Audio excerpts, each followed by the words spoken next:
విజయవాడ సమీపంలో 400 ఎకరాలను ఈషా ఫౌండేషన్ కు ఏ ప్రాతిపదికన ఇచ్చారని ఏపీ ప్రభుత్వాన్ని ప్రశ్నించారు మాజీ ఎమ్మెల్యే మల్లాది విష్ణు.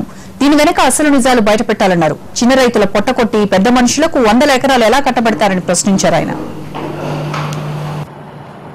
చంద్రబాబు నాయుడు గారికి గురువుగా పిలువబడుతున్నారు. ఆయన ఈషా ఫౌండేషన్ పేరు మీద ఒక ప్రత్యేకమైనటువంటి విమానంలో గన్నవరానికి వస్తే ఆ గన్నవరానికి అధికారులందరూ కూడా పోవటం, మంత్రులు కూడా పోవటం, అక్కడి నుంచి దాదాపుగా రాష్ట్ర సంపద అయినటువంటి అటవీ శాఖకు సంబంధించినటువంటి 400 ఎకరాలు ఆ యోగా గురువు గారికి ఈ ప్రభుత్వం కట్టబెట్టాలి అని చెప్పేటటువంటి ప్రయత్నం.